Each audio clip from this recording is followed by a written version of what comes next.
Bonjour bien-aimés dans le Seigneur, nous sommes arrivés mercredi, après le direct hier soir.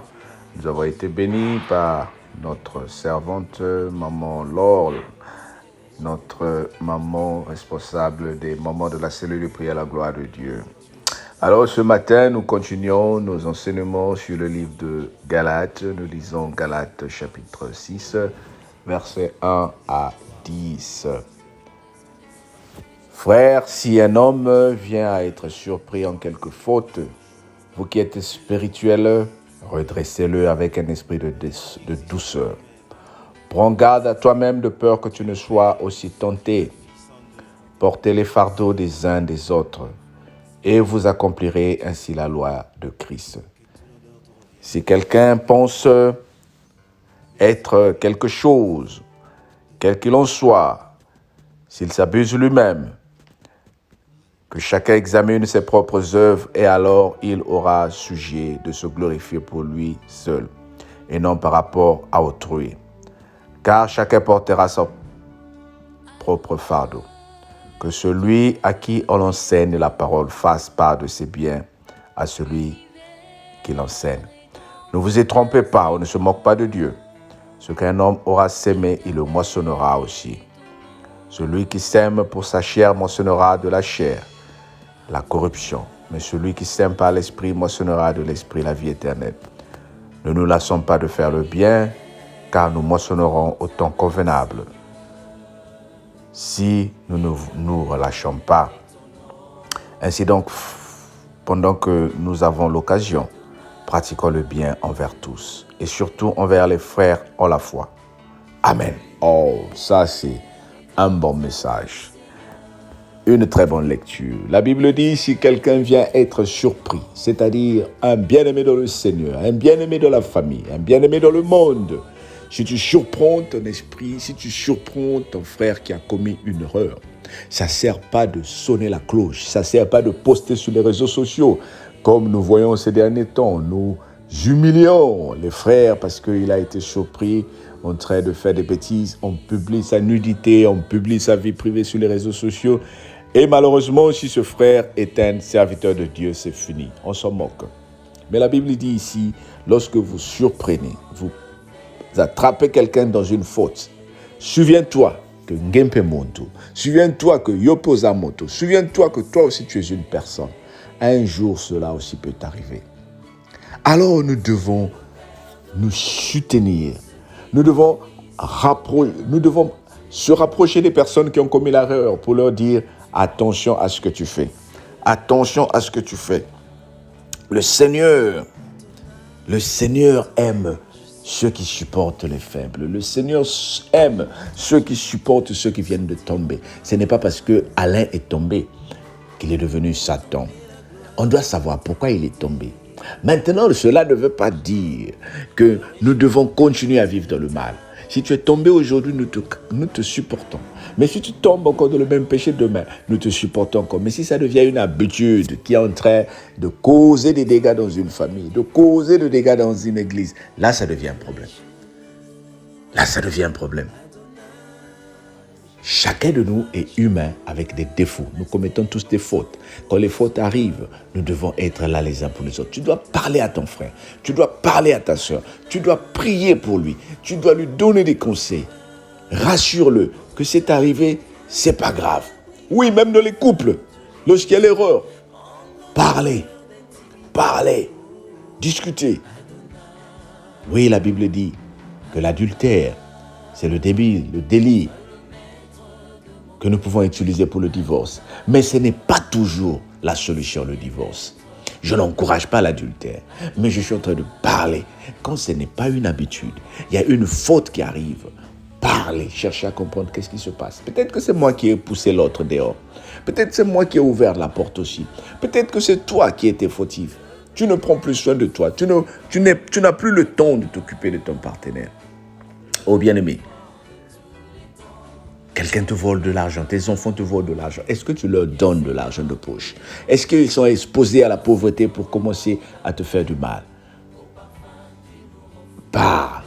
Cherche à découvrir le nœud et tu verras que tu peux résoudre beaucoup de problèmes.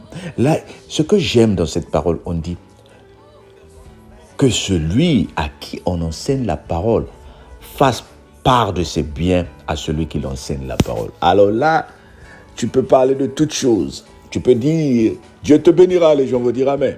Tu peux dire, Dieu est en train de me montrer qu'il y a la grâce qui vient sur toi, les gens vont dire Amen.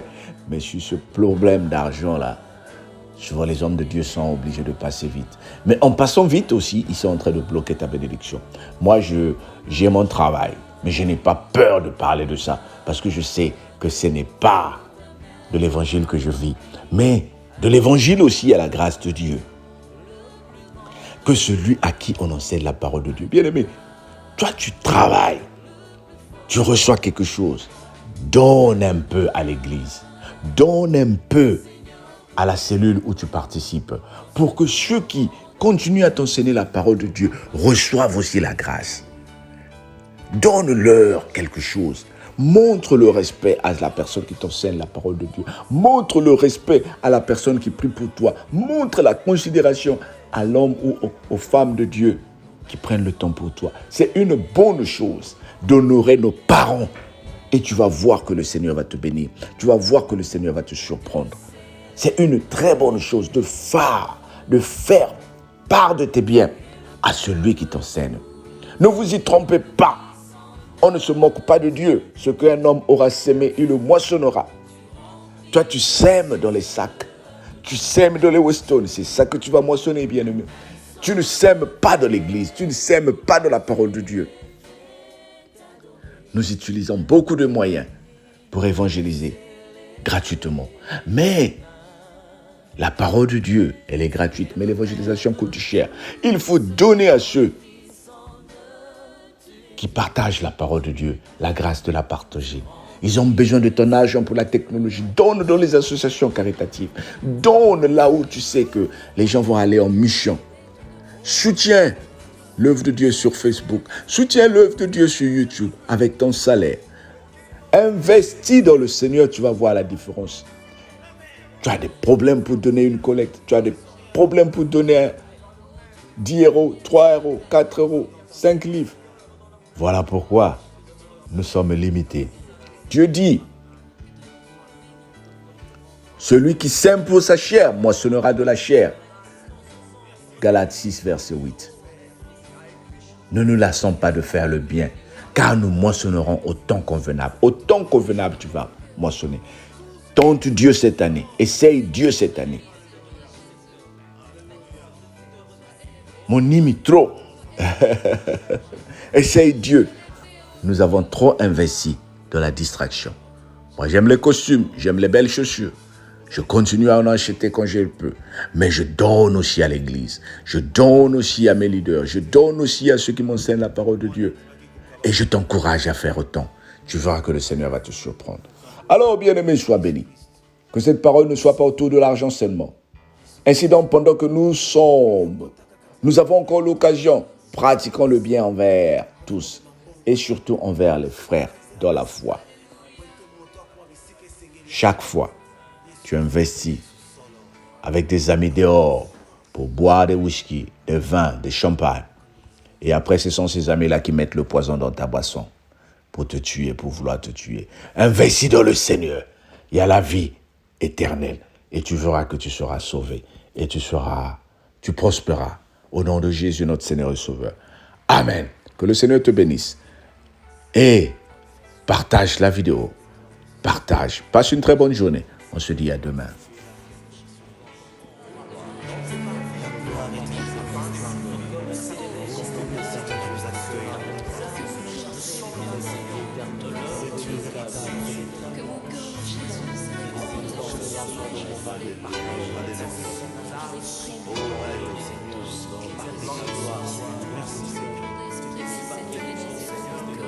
Merci Adonai,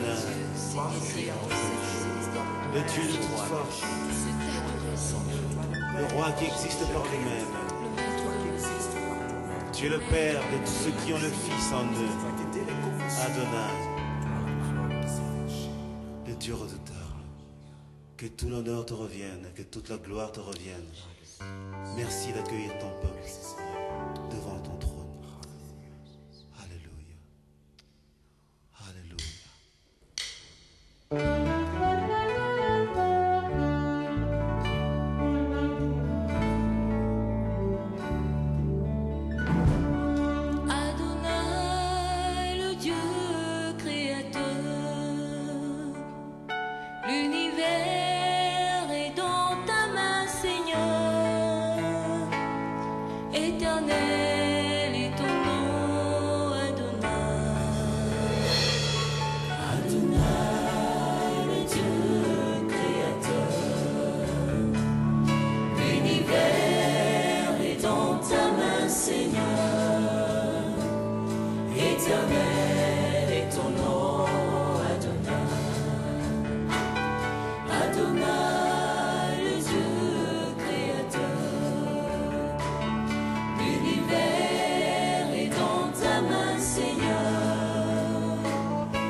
En toi je veux te sentir en moi,